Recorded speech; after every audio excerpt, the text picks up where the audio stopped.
Hi friends, ഇന്ന് നമ്മൾ ചെയ്യാൻ പോകുന്നത് പോളിനോമിയൽസ് ചാപ്റ്ററിലെ ഒരു ക്വസ്റ്റ്യൻ ആണ്. If alpha and beta are the zeros of the quadratic polynomial p of x equals to 4x square minus 5x minus 1 find the value of alpha square beta plus alpha beta square. ഇങ്ങനത്തെ questions വരുമ്പോൾ തന്നെ ആദ്യം alpha plus ബീറ്റയുടെയും alpha ബീറ്റയുടെ value നമ്മൾ കണ്ടുപിടിക്കണം. നമുക്കൊരു formula equation തന്നിട്ടുണ്ട്, ക്വാഡ്രാറ്റിക് ഫോർമുല തന്നിട്ടുണ്ട്. P of x equals to 4x square minus 5x minus 1. ഇതിനകത്തുനിന്ന് ആൽഫ പ്ലസ് ബീറ്റയുടെ വാല്യൂ കണ്ടുപിടിക്കണം. Alpha plus beta equals to minus b by a. ഇവിടെ വരുന്നത് മൈനസ് ബി എന്ന് പറയുന്നത് 5 ആണ്.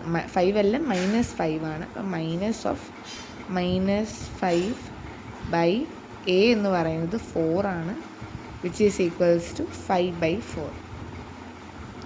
ഇനി ആൽഫ ബീറ്റയുടെ വാല്യൂ കണ്ടുപിടിക്കണം. Alpha beta equals to c by a. ഇവിടെ സി എന്ന് പറയുന്നത് മൈനസ് 1 ആണ്. Minus 1 by 4. എ എന്ന് പറയുന്നത് 4 ആണ്. അങ്ങനെ ആൽഫ പ്ലസ് ബീറ്റയുടെ ആൽഫ ബീറ്റയുടെ വാല്യൂ നമ്മൾ കണ്ടുപിടിച്ചു. ഇനി ഇവിടെ നമുക്ക് കൊടുത്തിരിക്കുന്നത് find the value of alpha square beta plus alpha beta square.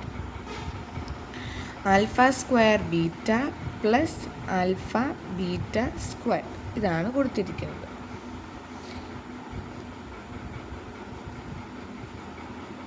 ഇതിൻ്റെ വാല്യൂ ആണ് നമുക്ക് കണ്ടുപിടിക്കേണ്ടത്.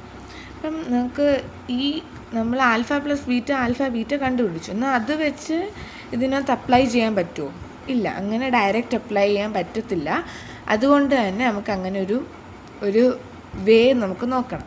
അപ്പോൾ ഇവിടെ നോക്കാമെങ്കിൽ ആൽഫയും ബീറ്റയും കോമൺ ആയിട്ടുണ്ട് രണ്ടിനകത്തും. നമ്മൾ ആൽഫേനെയും ബീറ്റേനെയും കോമൺ ആയിട്ട് എടുക്കുന്നു. ആൽഫ ബീറ്റ, ഇനി ബാക്കി പോയാൽ ആൽഫ, ഇതിനകത്തുനിന്ന് ഒരു ആൽഫയും ഇതിനകത്തും ആൽഫയുണ്ട്, ഇതിനകത്തും ആൽഫ കോമൺ ആയിട്ടുണ്ട്. ഇവിടെയും ബീറ്റ ഉണ്ട്, ഇവിടെ ബീറ്റ സ്ക്വയർ. അപ്പോൾ ഇതിനകത്തുനിന്ന് കോമൺ ആയിട്ട് ആൽഫ ബീറ്റ നിർത്തും. ബാക്കിയുള്ളതിനെ അവിടെ തന്നെ ഇടുക, ആൽഫ പ്ലസ് ബീറ്റ. അപ്പം നമുക്ക് ഈ കിട്ടിയേക്കുന്ന ഇക്വേഷൻ അല്ലെങ്കിൽ ഈ ഒരു ഫോർമുല പോലെ ഇതിനകത്തു നിന്ന് നമുക്ക് കണ്ടുപിടിച്ച് ആൽഫ പ്ലസ് ബീറ്റ അപ്ലൈ ചെയ്യാം. അതിന് അപ്ലൈ ചെയ്ത് നമുക്കിപ്പോൾ ഫൈനൽ ആൻസർ കിട്ടും. ആൽഫ ബീറ്റ എന്ന് പറയുന്നത് -4 ആണ്. -4 ഇൻറ്റു ആൽഫ പ്ലസ് ബീറ്റ എന്ന് പറയുന്നത് 5 ബൈ 4 ആണ്,